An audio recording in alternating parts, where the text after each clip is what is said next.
Alors, nous poursuivons le cours avec le grand 2, calcul de probabilité, et nous commençons avec une définition. Donc la définition, c'est sur le calcul de la probabilité d'un événement. Donc, pour rappel, un événement, c'est un sous-ensemble de l'univers, et donc il peut y avoir plusieurs issues. Donc, pour ça, on a besoin d'une loi de probabilité qui est définie sur l'univers oméga, donc soit oméga, soit E, peu importe, on peut l'écrire de différentes façons. Donc la plupart du temps, je vous avais dit qu'on allait la noter oméga, donc c'est juste une notation.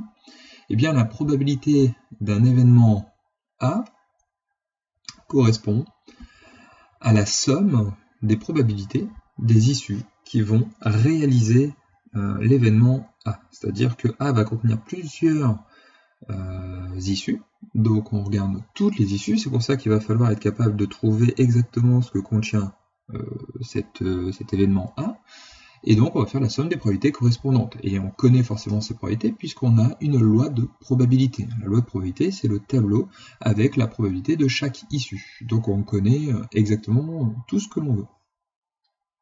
Alors ça se note d'une certaine façon, donc ici on a eh bien, P de A, entre parenthèses. Donc un petit p, certains mettent un P majuscule, mais un P minuscule est suffisant, et P entre parenthèses A. Et on mettra évidemment égal et les valeurs, la valeur qui correspond.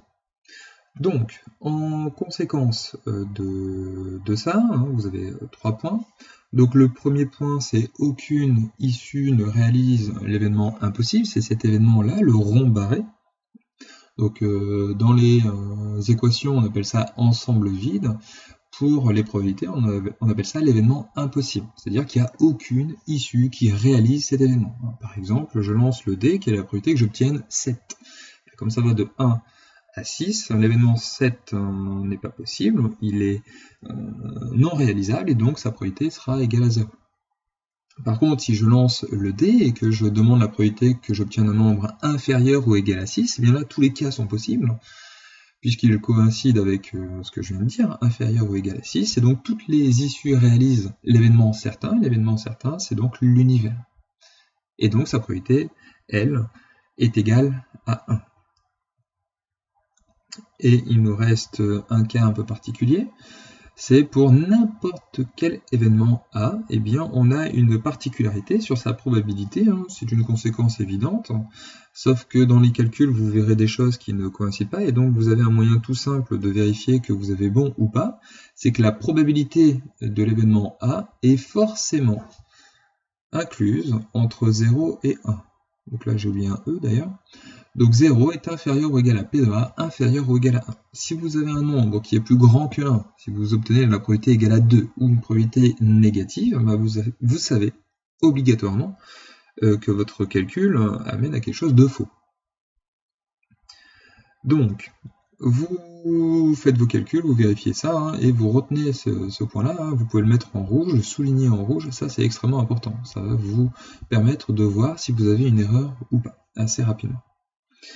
Alors, nous poursuivons avec un exemple sur ça. Donc, prenons, comme vous l'avez sur la feuille, donc il y a un dé qui est pipé, on le lance, et puis le dé étant truqué, on vous donne la loi de probabilité associée. Donc c'est ce tableau-là. Pour l'issue 1, 2, 3, 4, 5 et 6, on a ces probabilités qui sont données. Alors on peut voir que c'est symétrique, la probabilité de 1 est égale à la probabilité de 6, etc. etc. Si c'est une loi de probabilité, vous savez qu'en faisant la somme, vous obtenez forcément un nombre égal à 1.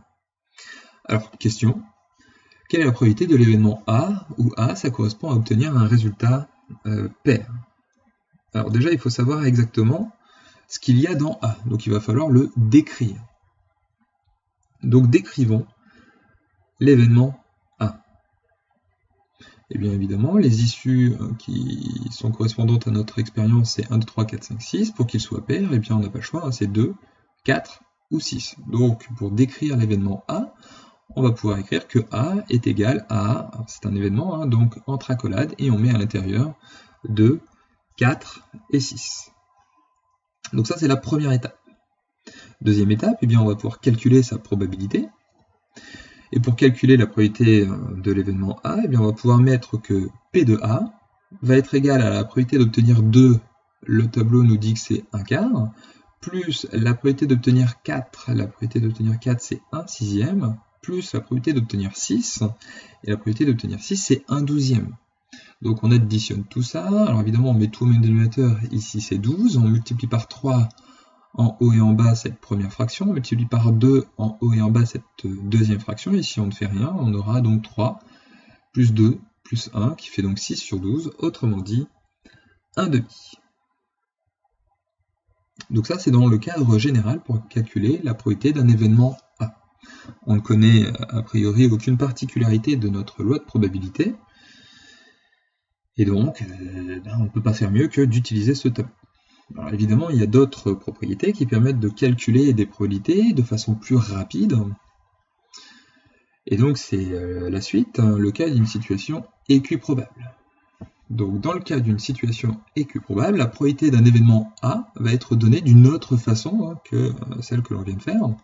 Et bien P de A, ça va être le nombre d'issues de A, le nombre de cas favorables, ce qui correspond à ce qu'on est en train de calculer, sur le nombre d'issues au total, c'est le nombre d'issues que contient notre univers oméga, ce qui est quand même beaucoup plus rapide.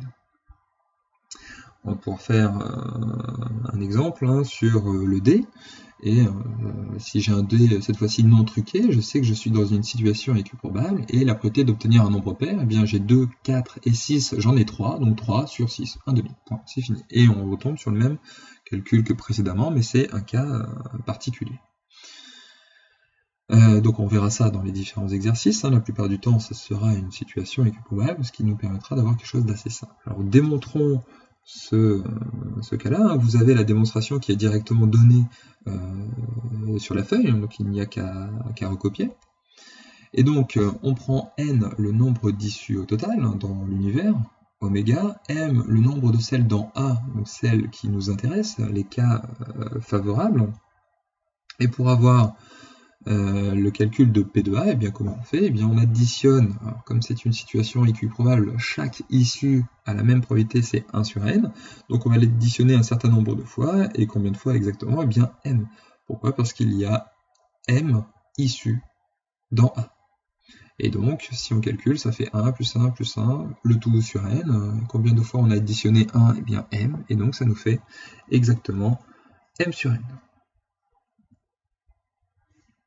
Et donc ça conclut la démonstration de cette petite propriété, qui n'est pas très méchante, mais qui va être bien utile.